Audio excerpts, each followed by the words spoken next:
Affiche maintenant le terme d'ami.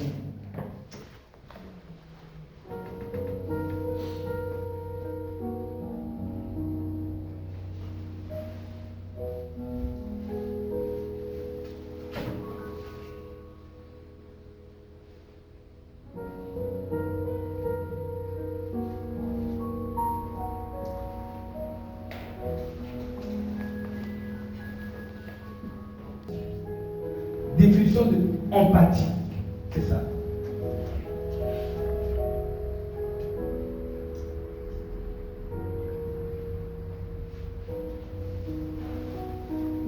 Faculté à s'identifier à autrui, de ressentir des sensations d'amour. C'est ça. Faculté à s'identifier à autrui et de ressentir les sensations des autres. Ça, c'est un don. Ça, c'est ce que le Christ est venu laisser sur la terre. Christ est venu premièrement pour nous apprendre une chose déjà. Si on doit limiter, c'est apprendre à s'identifier à autrui et ressentir les sensations des autres pour mieux les comprendre. Un homme doit apprendre comment une femme voit les choses. Une femme doit apprendre comment un homme voit les choses. Les parents doivent apprendre comment les enfants voient les choses. Et les enfants doivent apprendre comment les parents voient les choses. Chacun doit apprendre dans ce monde comment l'autre voit les choses.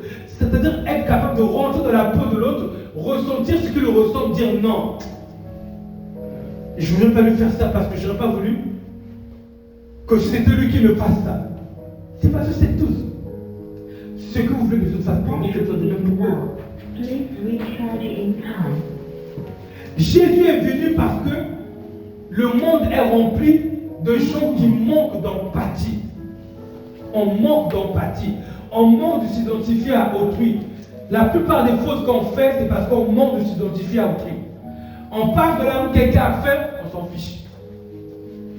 On ne rentre pas dans son cadre. On part dans la rue, on voit une femme, son mari est en train de la crier dessus, on s'en fiche. On part dans la rue, on voit une femme avec son mari, elle est enceinte, son mari est en train de fumer, lui mettre de la fumée dans la figure. Nous, on passe, on s'en fiche. Parce qu'on ne s'identifie pas dans la vie du bébé. Et la maman aussi, elle s'en fiche. Le papa s'en fiche. Nous, on s'envoie. Oh, on se met de leur vie, de leur famille, c'est tout. Jésus, c'est une dimension. Hein? Le bébé ne peut rien faire. Qui va aider le bébé? Bon, écoutez, si vous me voyez à la maison, d'accord? Vous rentrez chez moi, hein? Vous voyez que j'ai mis mon fils par terre là. Moi et ma femme, on est en train de jouer au foot avec le corps du bébé. Vous allez faire quoi? Oh, on ne va pas venir m'arrêter. Parce que vous, quelqu'un a sauvé le bébé de nous quand même. On a perdu l'esprit. C'est ça. Là, c'est une grande échelle. Vous avez plus d'échelle. La société manque d'empathie. Jésus est venu installer ce principe en nous. C'est pour ça que ceux qui ont la foi en lui et ceux qui marchent avec lui ont quand même un peu d'empathie pour les autres. On fait beaucoup de fautes parce qu'on manque d'empathie pour ce que l'autre ressent. C'est principalement ça, la plupart de nos erreurs. On est très reprochable. Celui qui aime les autres accomplit la main, n'est-ce pas, non? C'est ça. Avoir de l'empathie.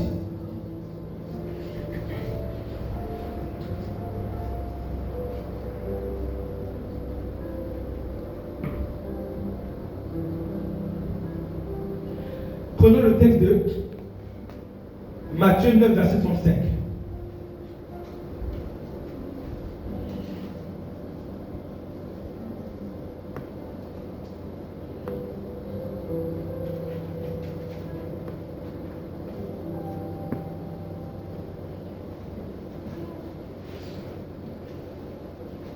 Vas-y.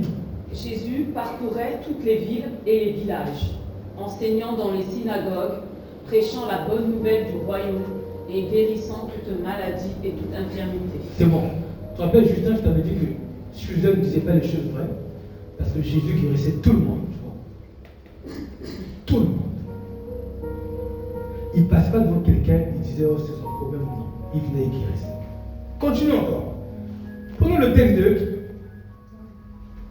Matthieu 15, verset 32, le verset qui illustre bien ma pensée.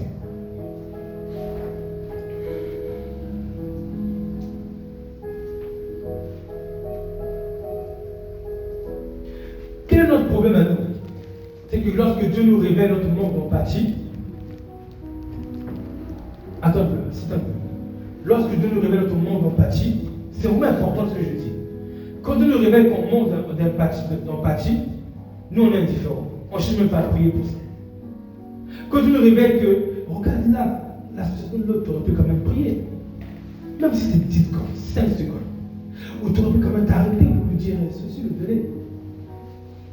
Nous on voit ça, on dit même pas seulement, excuse-moi, de ne pas avoir été semblable à l'image du Fils. C'est la suite qu'on a pris tout à l'heure.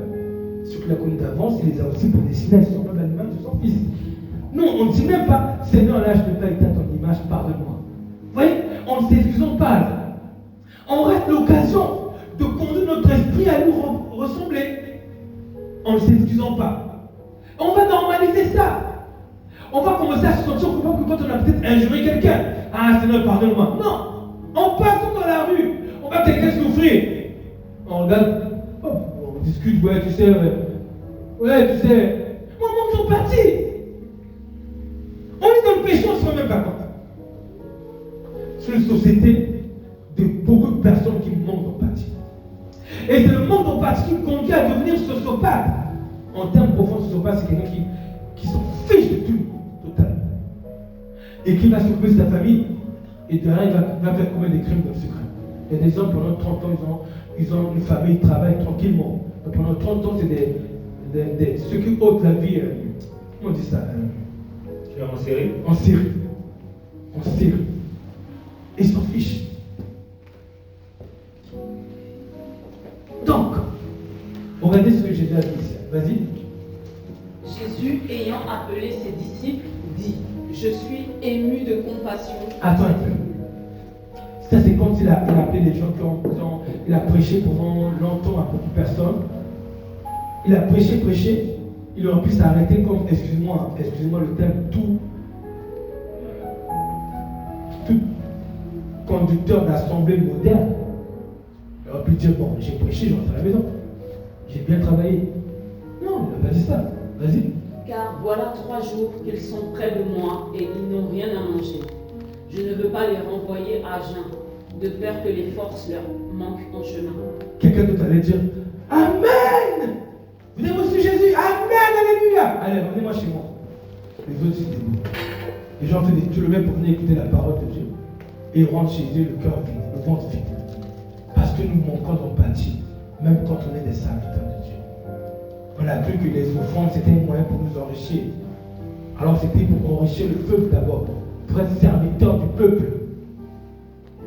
Nous manquons d'empathie comme le Seigneur. Et souvent nous manquons d'empathie dans la rue, dans la vie de tous les jours, dans nos comportements, dans nos actions, dans ce que nous voyons à la télévision même des fois. On manque d'empathie. Et juste le fait de ne pas dire Seigneur, excuse-moi de ne pas être comme toi, nous restons dans notre manque d'empathie. Mais si on disait Seigneur, je m'excuse parce que je ne suis pas comme toi, on est en train de refuser de normaliser le fait de ne pas être comme lui. Je ne sais pas si quelqu'un comprend ce que je veux dire. Amen. Il ne faut surtout pas normaliser le fait de ne pas être comme lui. Romains 8, 29 l'a dit. Il nous a prédestinés à être semblables de son Fils. Si on sait que son Fils là, il aurait dit un mot de prière pendant 5 secondes, disons-le.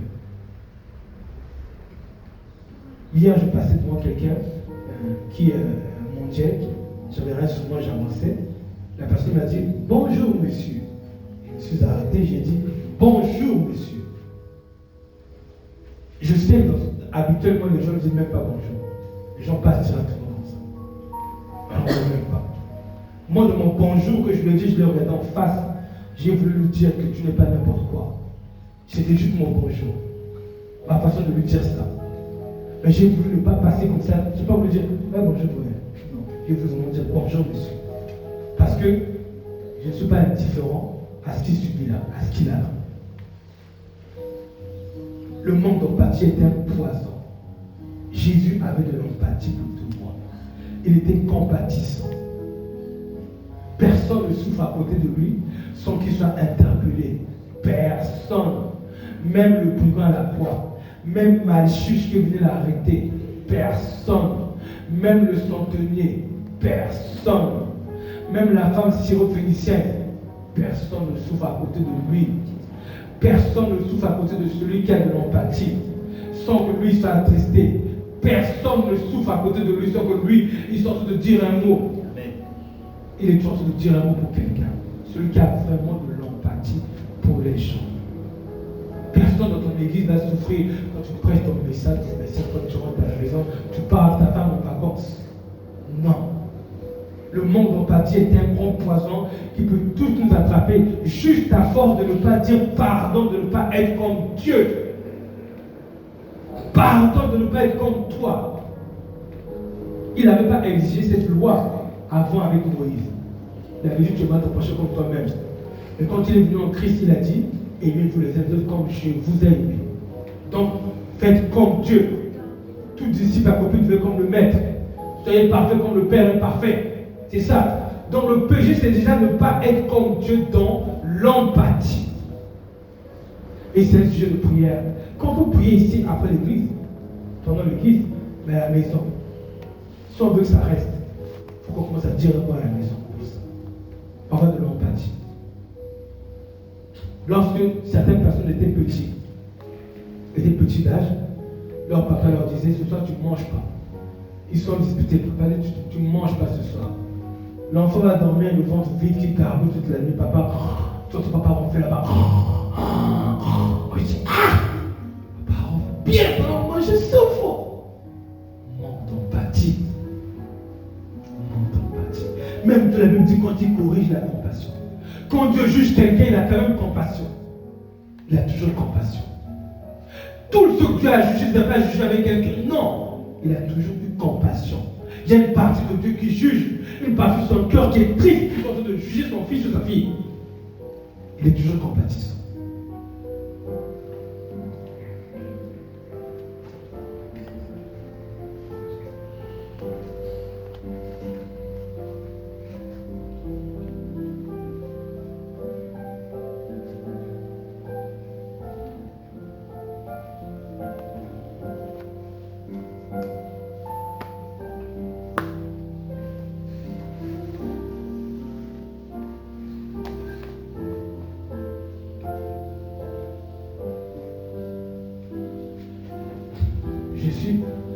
Je suis ému de compassion pour cette foule, car voilà 3 jours qu'ils sont près de moi et ils n'ont rien mangé. Quand les gens ne mangent rien, il n'est pas insensible. Je ne veux pas les renvoyer à genoux de peur que les forces ne leur manquent. Donc il sait comment rentrer dans la vie des gens pour ressentir ce qu'ils ressentent. Je répète encore, c'est lui le chemin du ciel. C'est personne. C'est lui le ciel de lui-même. Apprendre à rentrer dans les gens. Quand on ne rentre pas dans les gens, pour comprendre ce qui est leur douleur, on va les injurier, ça ne fait ni chaud ni froid. On va les agresser, ça ne fait ni chaud ni froid. On va leur manquer de respect parce qu'on est emporté. On va mépriser leurs parents. Non.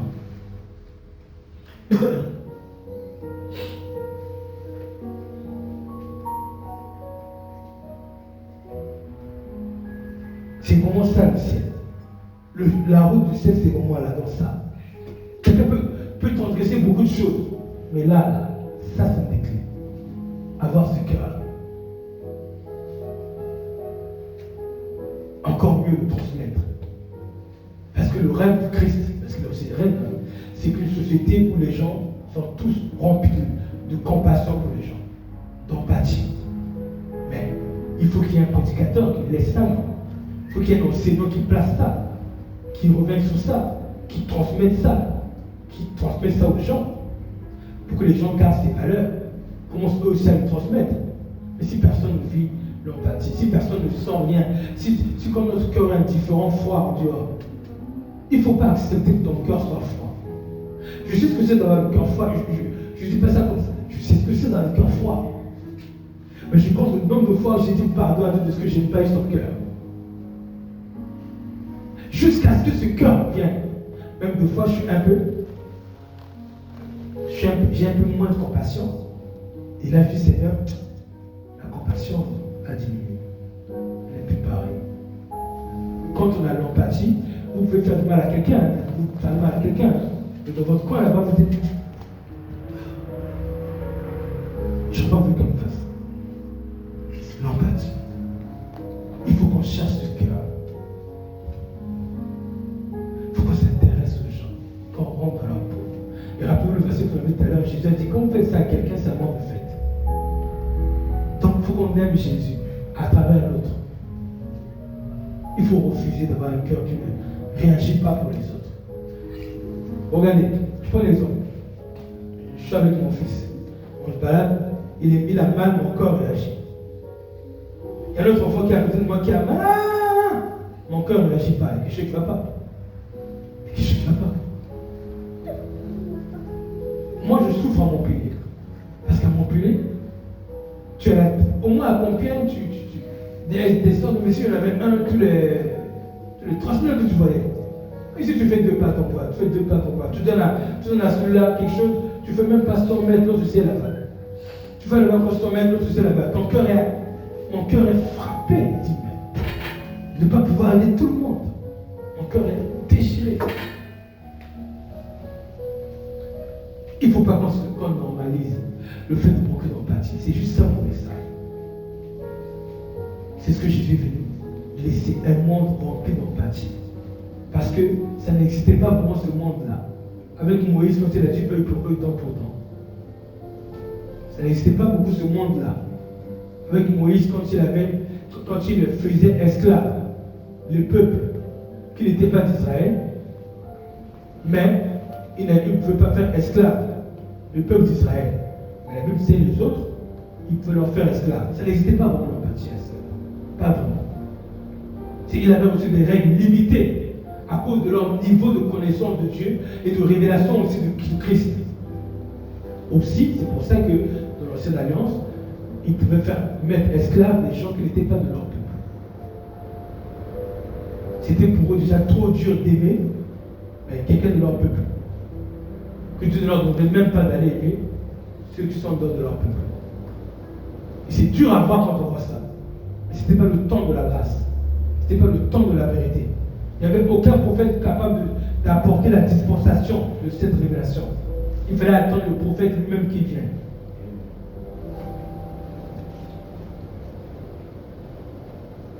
C'est pour ça qu'il y a eu des règles dures dans l'ancienne alliance. Quelque chose de beaucoup très dur. Celui qui te répond à la grâce n'était pas vu. Maintenant qu'il est venu, quand il nous regarde, il veut que nos cœurs soient aussi bons que le sien. Donc, vraiment, si on peut retenir une chose de ce petit message, s'il vous plaît, ne nous sentons pas bien quand on voit que notre cœur n'est pas comme le sien. Moi, quand j'ai vu les Epstein et leurs histoires là, franchement, je n'étais pas content. Moi, je dis, ça a touché ma foi. Ça m'a fait sortir de ma foi. Je suis quelqu'un qui a compassion de tout le monde. Mais ce gars-là, moi, ça m'a fait chuter. J'ai tout prié le Seigneur, que le Seigneur vienne. Et j'ai commencé à dire après, Seigneur, pardonne-moi d'avoir ressenti du mal, de l'amertume envers eux pour ce qu'ils font. J'ai dit pardon à Dieu. Pour retrouver mon cœur. Ne pas avoir le cœur de Dieu, c'est un péché. Il faut qu'on soit conscient, quand on voit qu'on n'a pas son cœur, Seigneur, j'ai pas eu ton cœur de cette situation, excuse-moi. C'est fini. On a dit, c'est sorti. Le maître a entendu. Que tu n'es pas parfait, tu tombes vers la perfection. Mais au moins tu es en train de. Tu ne veux pas comme si c'était normal d'être comme Dieu. Parce que sa loi aujourd'hui, c'est d'être comme lui. Alléluia. Amen. Faites le message.